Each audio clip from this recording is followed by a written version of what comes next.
Hello everyone. Today I'm going to talk about the remaining two videos that we have out of the ones that I promised that I would talk about. The first one being the planets in Vedic astrology and another one being the zodiac signs. So today I'm going to talk about both of them because I usually make longer videos and I'm just going to introduce the basics. So I think I can just talk about both of them at the same time because when it comes to the zodiac signs, I think everybody knows we have 12 zodiac signs and there are divisions based on many other things between them, and most of them are similar. If you look into Vedic astrology and Western astrology, the zodiac signs are the same. Of course, the names are different because of the languages, but they are the same with the symbol and everything. When we go into Chinese astrology, then the symbols become a little bit different, but there are still 12 zodiac signs. And why 12 is because honestly even I don't know that part, not as a specific detail. Like, this is like one point why it is. There are many reasons, sure, but there's a reason why 12 zodiac signs. Just like there's a reason why we have 12 months in a year, not 10, not 15, because we can just round it up if you want to, right? But we cannot do that. Our calendars are based on the zodiac signs. So for example, we can just round up our the number of days in a year to 360, but we don't do that because it takes the sun 365-ish days, or the earth 365-ish days to revolve around the sun, which makes 1 year. So similarly, there's a reason why we have 12 zodiac signs. This is also the reason we have 12 months, because the cycle of if we compare between the sun and the moon, so the sun takes one complete month from the starting point in one zodiac sign to the end, and to go through the 12 zodiac signs it takes 12 months. But the moon goes through all the 12 zodiac signs in 1 month itself. So that's why the month is the moon. Okay, it's one moon's complete cycle through the zodiac signs, a complete 12 series of zodiac signs. So that's the thing, why 12, why exactly that number is one of the reasons is the sun moon speed, if you will, that it takes for the moon to go through the zodiac signs and the sun, and how the moon takes 12 how the moon takes 1 month to go through one zodiac sign, and to go through 12 it takes 12 months, and that is exactly where 1 year is completed. So that's the beauty of geometry that our universe has, which is part of sacred geometry. So there are many other reasons too. It's not just the sun and moon, but many other reasons to why only 12 zodiac signs. So that's one. And coming back to the planets in Vedic astrology, what's the difference between Western and Vedic astrology planets? So as far as the word planet goes, I think I've already explained why in astrology we include sun and moon as planets in my introductory video. So if you don't know that, want to check that out, I'll put a link in the description. Go check that out, where you can find out the word planet, its meaning, and why in astrology we use it even on celestial bodies like the sun and moon, which officially aren't known as planets. So moving forward, basically the difference in Western and Vedic is that Western astrology uses all known planets in our solar system. They even go far enough to use comets. They even use outer planets and so on.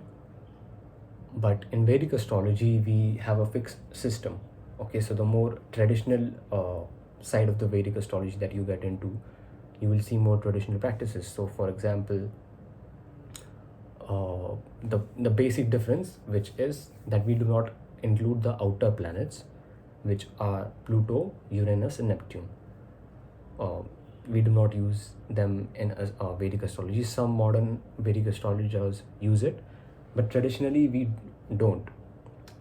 So the reason for that is also what I'm going to share today, basically, which is The fact that, like I said before, how do planets and astrology affect us is that the seven chakras that we have, the seven chakras in the body, they align with the seven planets which we have in Vedic astrology.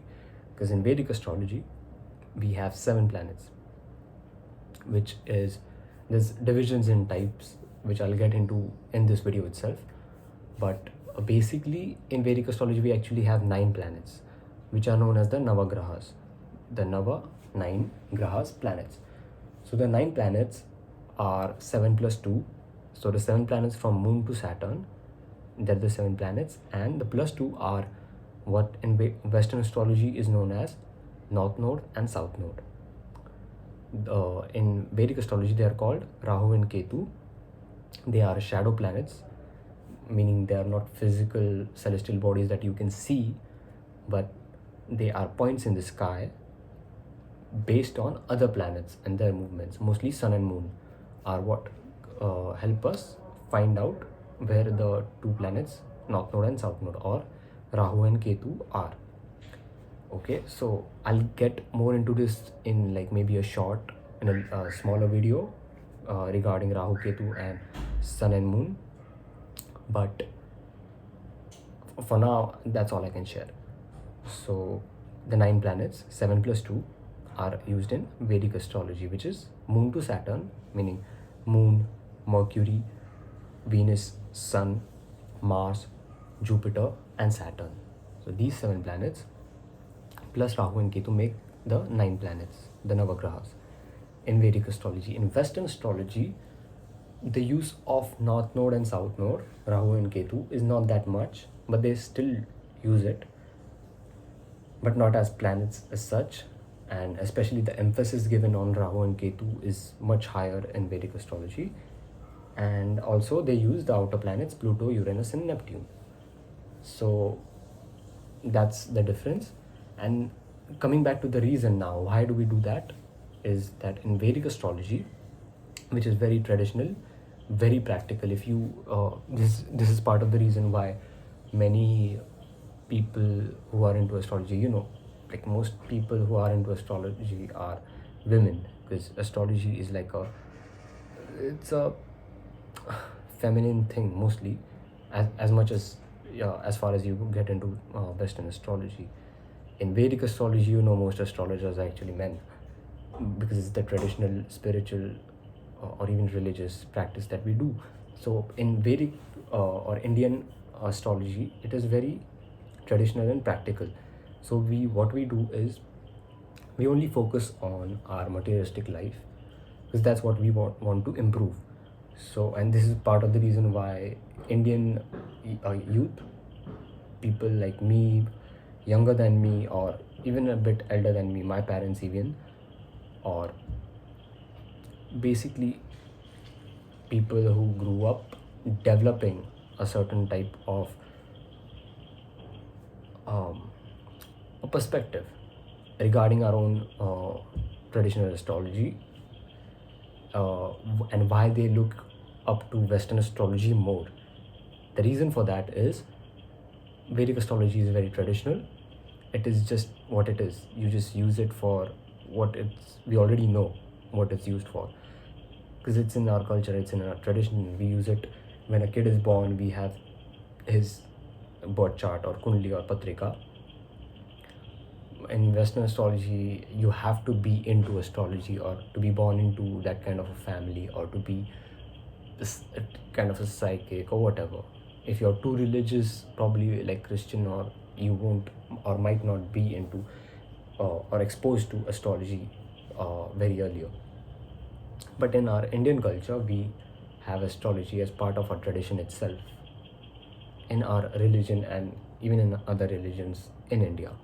So, and the practice is very typical. Like, for example, if you go to an astrologer, you show him or her your chart, and they'll just tell you, okay, you have this problem, you have this dosha, this whatever bad thing that you might have in your chart, and they'll just tell you, okay, this is the remedy, do it. Sometimes they just focus on their business, so they'll tell you it will cost you this much, and we'll just do the ritual or whatever.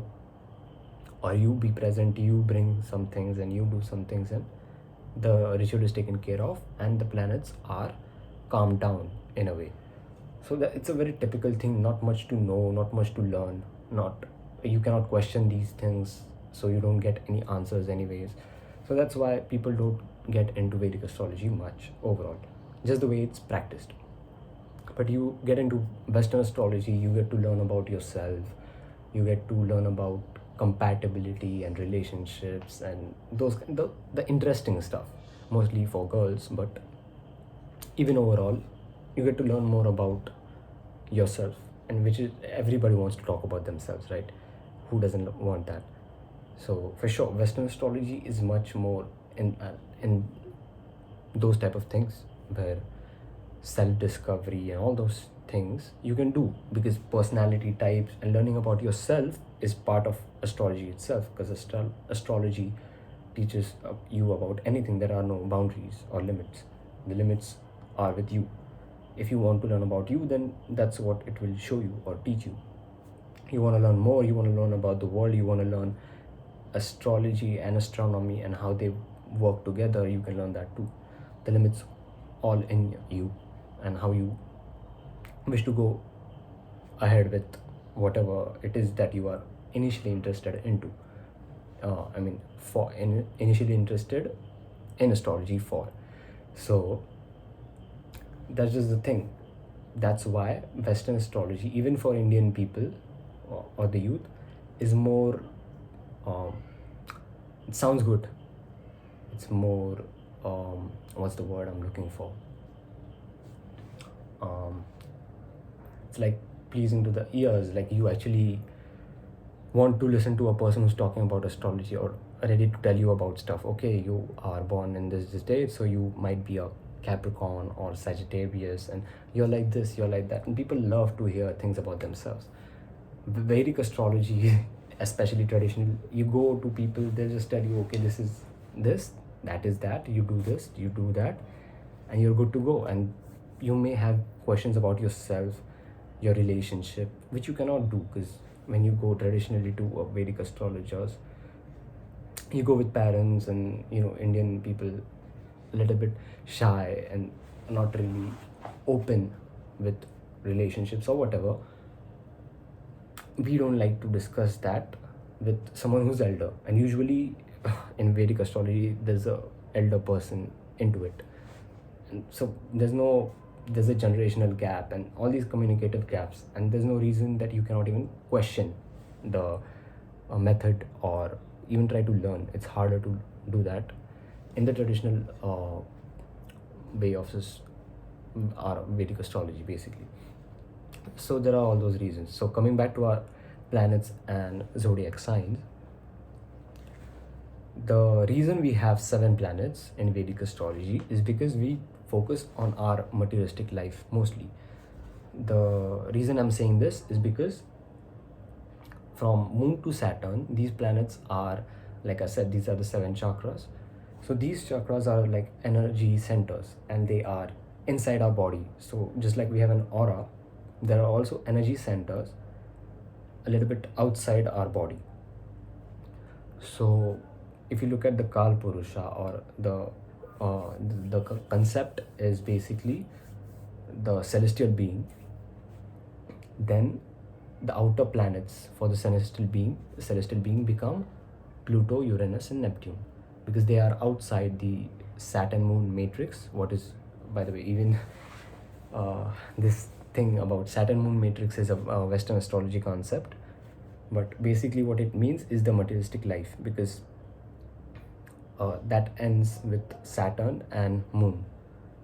So this might be I'll have to make a whole complete different video to talk about Saturn Moon matrix, but basically what it means is Saturn is the slowest planet and the farthest planet from Earth.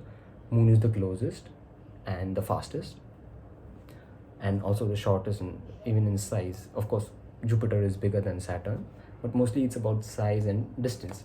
So that's why the end brackets of the 7 planets are Saturn and Moon. So that's a very important thing. And also it's about the chakras. Like the lowest chakra is associated with the Moon. The highest one, the crown, is the crown chakra. It's Kronos, or basically Kronos is the Greek mythology, if I'm not wrong, for Saturn, basically. Just like Zeus is Jupiter, Poseidon is Varuna, which is Neptune. So there are all these things which I will get into later in when I make more videos about planets and all that, and mythology, how I'll connect that with mythology, and when I will talk about syncretism and all. But for now, basically what we need to know is the reason we have these 7 planets is because this bracket, which is the Saturn moon matrix, or the planets that are from moon to Saturn, are affecting our physical bodies. And this part, the moment our consciousness goes above this or even below, that's a different realm. And to go through that, there's a bigger outer bracket, which is the Rahu Ketu bracket, is what I call it. And going out of that is, especially on the above side, is when you come to Pluto, Uranus, and Neptune. So with the fact that Vedic astrology is used for practical purposes, only to figure out, okay, you go to a Vedic astrologer, he'll just tell you, okay, you want to ask about your business, when you should start business, you have 2 options, which one you would get more successful or faster success in, or less obstacles in. Should you do a job or go for a business? These kind of questions are usually asked in Vedic astrology, or marriage related stuff. It's very practical in Vedic astrology. In Western astrology, it's all about tarot and psychic and feelings and all those. It's very feminine, basically. So the basic underline you can say is that Western astrology is like feminine astrology, and Vedic astrology is like masculine astrology, because it's very practical. So you can, like, because in Vedic astrology we also go into predictions, right? Which Western astrology does not like predictions, because they do not like a already given life, everything, a kundli and whole, like how your life will completely be and all. Nobody likes the suspense to be given out already. So I mean, not that astrology is like that, but definitely astrology has that predictive side. But even in Western astrology they have that, but the way they go about it is all, like I said, feminine. It's all about emotions, and that's why Western astrology more like personality and all those things. Vedic astrology also has all the applications. There's no limit in either. It's just the way each side decides to go about it. That's all. And the limitations, for sure. So now coming back to the planets, that is one reason, the bracket and the outer planets. So Western astrology goes into the outer planets because they are not as practical with astrology as in Vedic astrology. That's why many youth in many Indian youth do not like Vedic astrology, because it's just upfront with what it is. Like, you have something bad, you have that planet bad. That planet's going to be an obstacle for you in life, in the areas that the planet is sitting in which house the areas of that house will be affected or whatever. And that's pretty much upfront, and you will have to do what is known as graha shanti. You will have to calm the planet down in a way. So there are remedies, and it's very practical in Vedic astrology, like I said before. So why the you doesn't like that and all, and they just float over to Western astrology, because they see many people like to know about themselves and surrounding stuff, because it's all play. Because astrology is a very playful thing too, you can play with it. And there's a serious side too. So the serious side is like, you can even predict if there's a certain event, what's gonna happen with it, when you're gonna get married, when you might die. You could figure that out if you want to. So there's a very serious side to astrology and a very fun side of astrology. So instead of being masculine, feminine, or practical, not so practical, you can also call it fun and not so fun astrology, Western Vedic astrology. But yeah, coming back to the planets, the planets Pluto and Neptune and Uranus. So like I said, these are outer planets, not that they do not have a purpose in Vedic astrology. It's just that we do not focus on that, because basically when you go to an astrology, you go with a with a problem. Okay, so that particular problem, otherwise why would you waste money and time and energy going to a person who's going to tell you stuff to do and spend more money and more energy? Why would you do that unless it's helping you? So for that to help you, that person should know what he or she is doing, and you need to have some trust in the system. So how do you do that? How do you build trust? Is if it's already worked for you or whatever, you do that. So you go to these people that tell you just practically, this is it, you do this, you'll get your results. And there are also some obstacles, but they can be tuned down a little bit or whatever if you do these or those remedies. So that's how Vedic astrology is pretty practical. So for that, we only need to focus on the planets that directly affect you in your materialistic life, which are the planets that are in the bracket, which is the Saturn Moon matrix, or from Moon to Saturn, the 7 planets, and also Rahu and Ketu, because that's where Rahu is your present and where you're headed, because Rahu is the head of the serpent or snake. So where you're headed is Rahu. So your present and future is depicted by Rahu, North Node, and Ketu is like your past life. So even those things are looked into in Vedic astrology, but Pluto, Uranus, Neptune are not much. You can still look into them, but they are outer planets. They do not directly have control over your life. They do not affect you as directly as these 7 planets. That is why in Vedic astrology we use 7 planets: Moon, Mercury, Venus, Sun, Mars, Jupiter, and Saturn. These affect you directly. Okay, now coming back to the zodiac signs.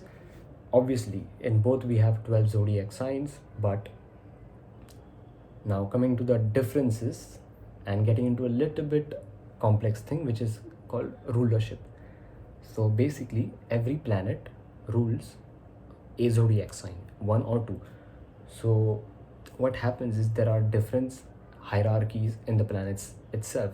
So like I said, Pluto, Uranus, Neptune are not that important in Vedic astrology because they are outer planets. But outer, they are not like outer as in out of the bracket, both above and below. They are, all 3 of them are above. So they do have a higher hierarchy, if you will.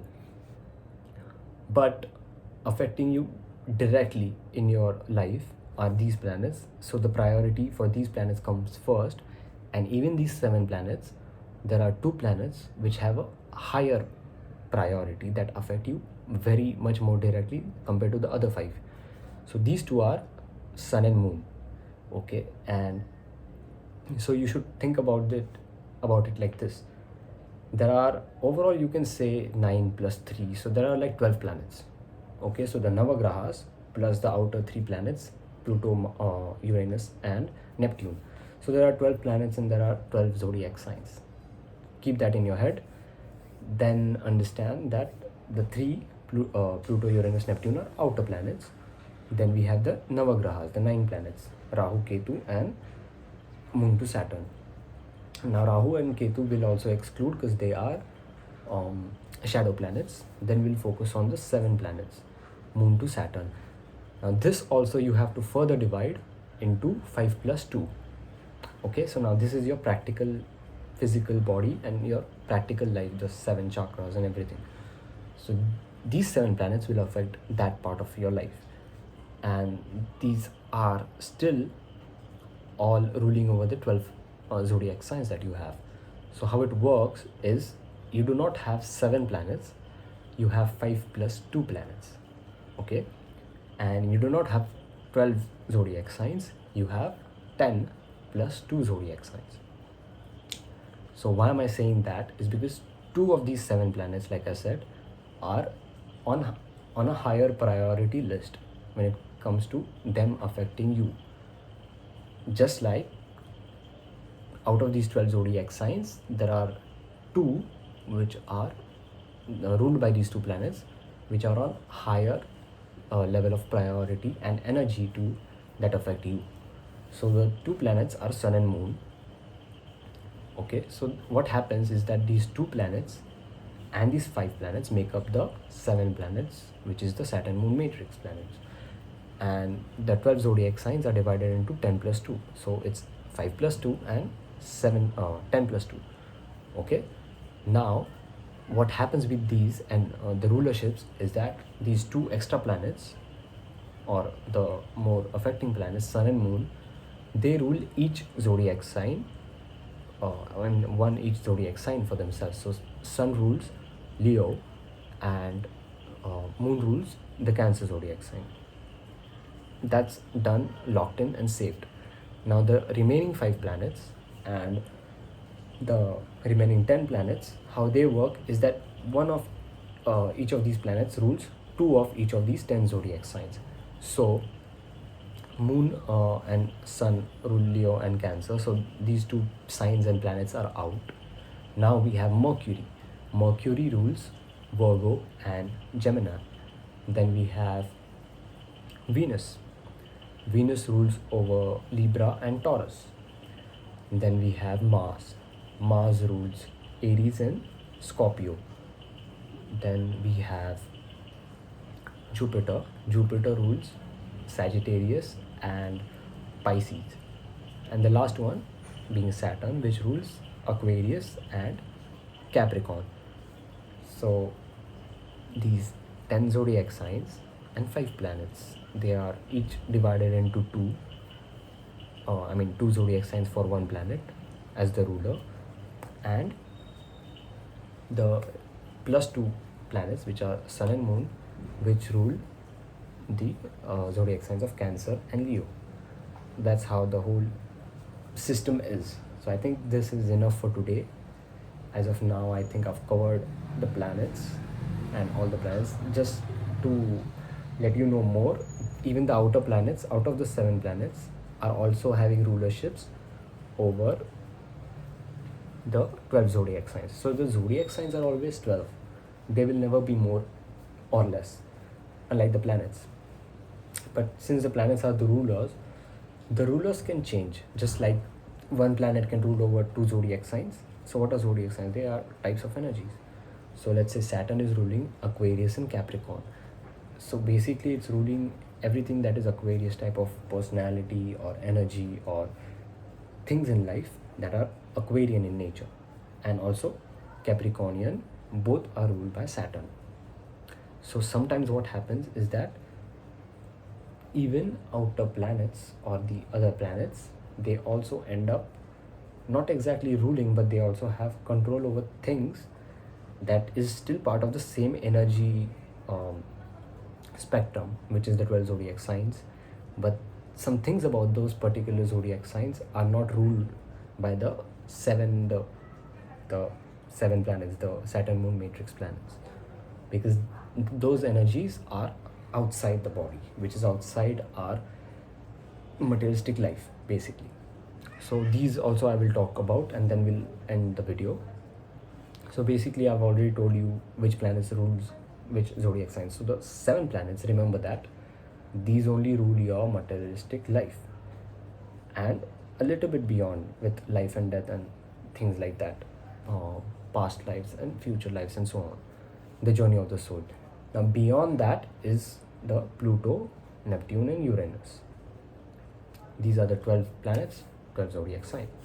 Now since we have the 10 plus 2 and 5 plus 2, going into 7 plus 2, which is the Navagrahas, 9 planets, including Rahu and Ketu also. So what happens with Rahu and Ketu is they rule one zodiac sign each, and since those zodiac signs already have planets in this Saturn Moon matrix planets as rulers, one of them, there becomes a rulership of 2 or more planets.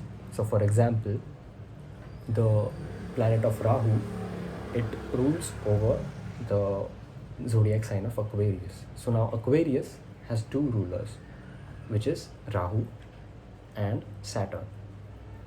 Then we go into the other Ketu, the other Navagraha.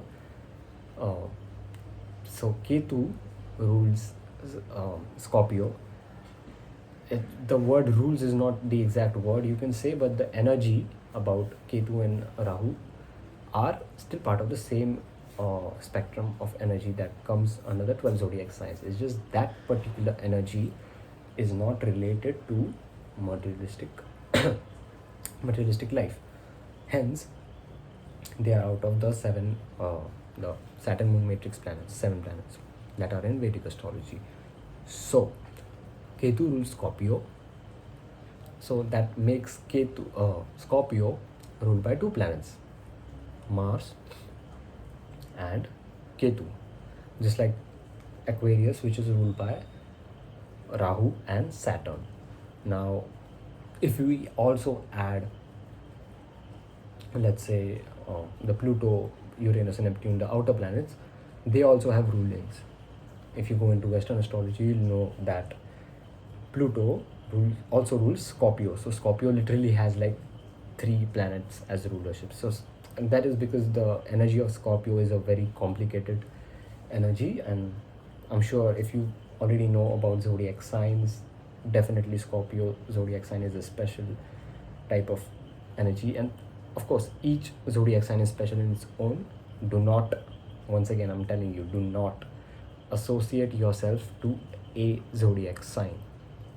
Zodiac signs are divisions of the complete energy spectrum, if you will, and there are 12 divisions. And the fact, like I said before, never hate any zodiac sign, because you have every zodiac sign in your chart somewhere. So that type of energy will be in your life, in some part of your life. Why? Because the 12 houses in your birth chart are the 12 parts of your life. So you have a personal life, you have a social life, you have a life where you basically your work life, you will have your dating or relationship or loving romantic part of life, you will have the sexual, the hidden dark secret part of your life, you will have losses and health issues and that part of your life, you will have your education. So there are all these parts of our life, and most of these parts of our lives are materialistic things. Some are a bit beyond, so they are ruled by planets that are beyond and out of the Saturn Moon matrix, which is what keeps us in the materialistic world basically. So I think half an hour is done and I've said everything. Definitely, like I said before, the Scorpio zodiac sign is very special because it has 3 rulers, and so is the Aquarius zodiac sign, because it also has Rahu as one ruler and a Saturn as one ruler. So yeah, there are differences in many, that like there's so many things in astrology, and I mean I don't know of it, but maybe one of the other planets like the Neptune and Uranus, one of them also might have some connection or rulership with some energy that is Aquarian or Aquarius. So that's the reason this is one another thing is that Scorpio and Aquarius are known as the darkest signs of the zodiac.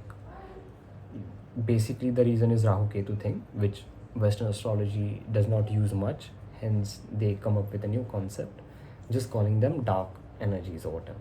It's just the energy that are regarding or ruled by a planet that they do not use in astrology. That's all. So I think everything about planets and planets in Vedic astrology and Western astrology, and even the zodiac signs and the rulerships, I think I've explained everything in 34 minutes, almost 35 minutes. So